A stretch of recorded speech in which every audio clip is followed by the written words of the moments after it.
It is important for individuals and families to start budgeting and reducing their spending on non essential goods during a time of economic uncertainty. The wage gap between black people and white people has stretched a lot over the past 40 years. Now the wage gap is at 26.7%, and a new study says that's with all things equal, including education, experience, and location. That means white people take home $25.22 an hour, while a black person with the same background will make $18.49. In 1979, the gap was just 18%. When you adjust for inflation, black people were making $16.07 an hour, while their white counterparts took home $19.62. The primary reason? Racial discrimination in the job market. For example, studies show people with black-sounding names are less likely to get a call back than people without them. And wage inequality continues to build over time. So if a black woman got a job in the 80s and was already making less than a white woman, that disadvantage will keep on building. Now, joining us today, we have our brother Hassan Muhammad. Assalamu alaikum, brother. Come salam, sir. How are you doing today, brother? Oh, by Allah's permission and grace, I'm doing well. Thank you. That's fantastic. Fantastic. Thank you for taking the time out to join us today. We know that you have some very good information that comes with budgeting during this economic uncertainty. So I guess we could just start off really just saying, why is it important to even budget in the first place? Budgeting is just a basic principle of budgeting is just knowing your income and expenses. You need to know your bottom line, and that will dictate your actions to maintain your family, your family's financial health. Excuse me, a little nervous there, brother. So that's essentially the importance, just simply for budgeting. Well, yes, sir. I thank you about that. Yes, sir. Because it's definitely important. And so, what really made you begin to have or realize the importance of budgeting? One, give thanks to Allah for my mother coming into these teachings in the Nation of Islam, and at a very early age, she introduced me to her household budget that I was blessed to be a part of. So early on, I understand some of the basic mechanics of budgeting, but at the age of 25, as an adult, as a young man, married at that time about 3 years, and starting a family of my own, having my first son, it concretized the importance of having it written down, not just up here, but on paper, tracking it, tracking what you budgeted for and the items that you did not budget for, and how it affects your household income. So I would say 25, brother. Real quick, I got a statement from the IRS, a summary of income for 10 years. I started working, earning a W-2 at the age of 15. So at a 10-year mark, they sent me my wages, what I had applied for taxes. And at that point, it was between $500 and $600,000 have flowed through my hands in 10 years. And I looked around and said, what is it that I'm accomplishing with those funds to better myself and my family? Wow. Wow. You said, say it again. You said how much flowed through your hands within It was about $500,000, brother. I was, I'm a worker. Like I said, W-2 at 15, had a small business at 9, cutting grass that I maintained for 6 years until then. So never was a stranger to getting that dollar, but to see it in a large picture like that, it did something in me personally that has sent me on a journey over the last 8 years. Wow. Wow. Okay, man. I have some questions on that, but you know what? Let's keep on rolling. Let's keep the ball rolling, yes, sir, brother. So, you know, as far as the importance of budgeting, because you mentioned writing it out on paper, and I'm not gonna say I'm just the most greatest financial literacy guy, but I'm pretty standard above standard, and I have never thought to write it out myself. It's always been up here. I mean, I get the job done, but it's still always been up here. But I can see why writing it out would be so beneficial. And so I would just say, what additional items or what items at all should be in a budget? So we have our normal items, which are the ones you and I keep up here on Right. mental paper: rent, electric, water, cell phone. That's number one. I think most of us pay our cell phone before anything get paid. Right. Um, so these are the what I call your reoccurring monthly bills, right? These are the things that you have every single month and are very hard to forget because someone will remind you very quickly if you forget those. But some of the things that are not on our monthly radar are yearly registrations for your vehicle, for instance, Mhm. or if you have inspections in the state that you're in, and then you have repairs that have to be done in order to pass inspection and then allow you to drive your vehicle on the road. So those are examples of yearly expenses. You may have quarterly or semi-annual expenses for taxes if you're in business. Um, Various, so excuse me, brother. I'm thinking while you're talking. Um, Birth of a child, as I'm Mhm. expecting my fourth child Yes, now, sir. is an expense that is not a regular occurring expense. And you need Right. to be able to add that into your budget and see how it affects your bottom line. So you decide whether to take something away, reduce something, or in my case, call your supervisor on your third job and ask for some additional hours. Yeah, absolutely. And just and to be brief, just kind of explain to the people what does the bottom line mean? Yes, sir. So bottom line is your net operating income. Hmm. In business, that's what is at the very line, bottom line item on your P&L, which is a profit and loss statement. So your household is really a business. The most honorable Elijah Muhammad teaches us that business is the activity of life. So your first business is your household, and managing that business well is very important. So you have your income on one side, let's say for number's sake, $1,000 a month, and your expenses are $950 a month.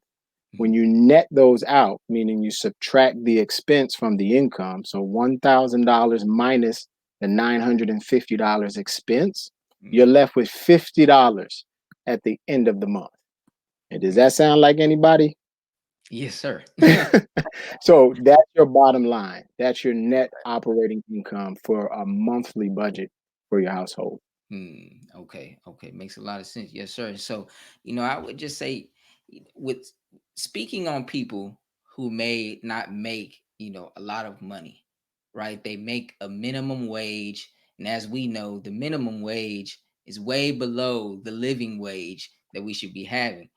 And so those who are living or making a minimum wage, how do they get into saving and budgeting? Because they're already struggling as it is, living check to check, paying the bills and buying the necessary goods that they are needing to buy in order to just live.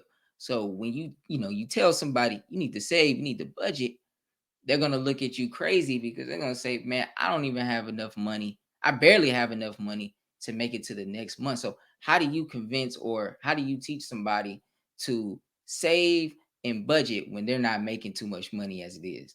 Well, I want to separate those two terms, saving and budgeting. Mhm, They're used together, but they are two separate things.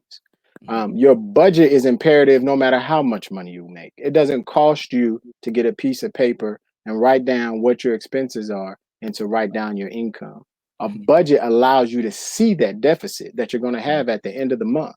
So that's the first step. And if saving isn't a line item on the budget sheet and you want to add it to it, right? That's kind of another conversation. So budgeting is imperative for anyone to do, whether you have extra money at the end of the month or you don't, because it's a roadmap for you to get to wherever it is that you want to go at any time that you need to do it. Even if an unexpected flat tire or a head gasket blows, you need to know, do I have enough this month to cover that? Do I right, need to do I need to wait till next month? Can I call moms or uncle or auntie to borrow and know that and ask for the money knowing I can pay them back in the time frame that I say that I right. can, right? Because you understand your budget.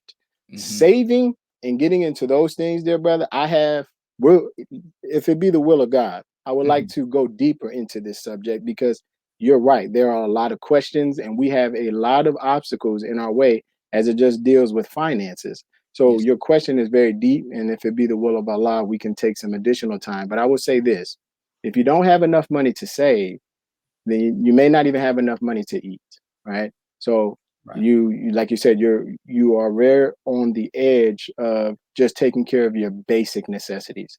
So a Mhm. budget is going to show us if we need to go after additional income and where we can cut out non-essential, and that's the key, non-essential. Mhm. Starbucks is not essential, Yeah, right. right? Jordans are not essential. That's right. Uh, I have this nice suit on, but trust and believe you'll probably see me in this suit next time, Yeah, right? right. Yeah, Because 10 suits are not essential, not essential. right?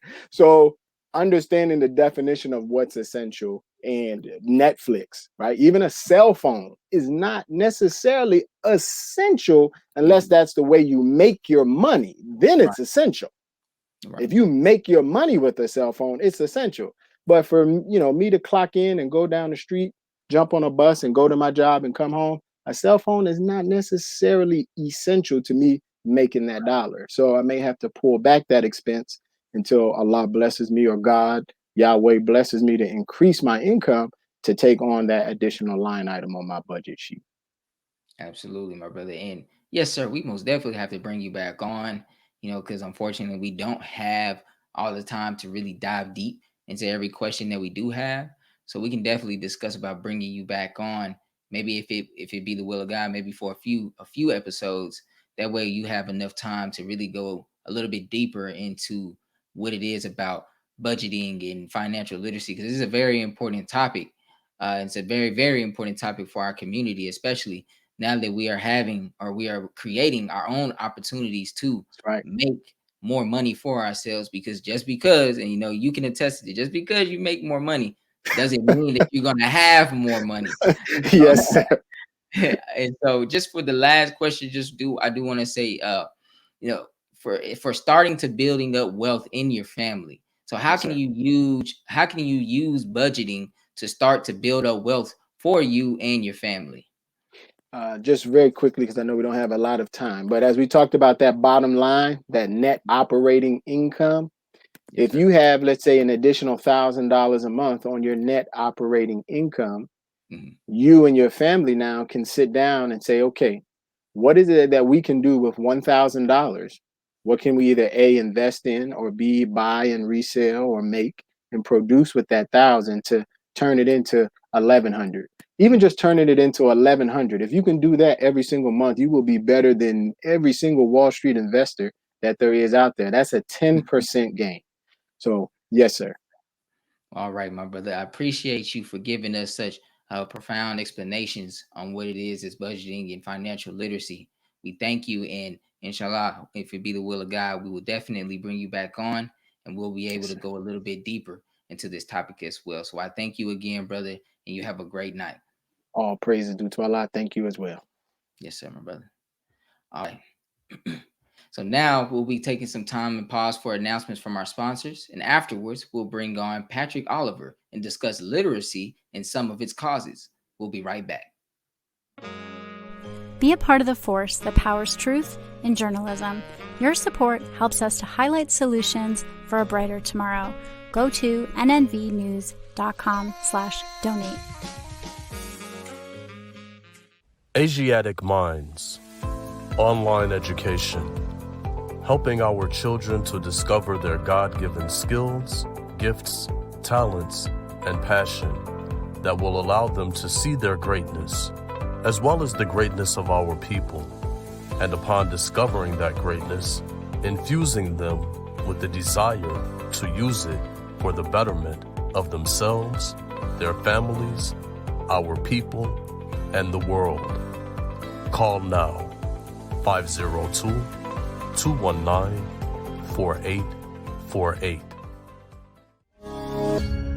This week's headline for the Final Call cover story is entitled, Under the Shadow of Death.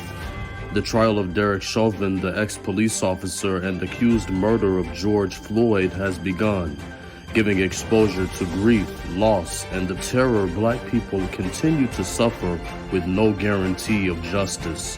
This FCM Volume Number 27 edition features the middle page article by the Honorable Minister Louis Farrakhan, the message to the Nubian Leadership Circle entitled Building a Nation of Our Own.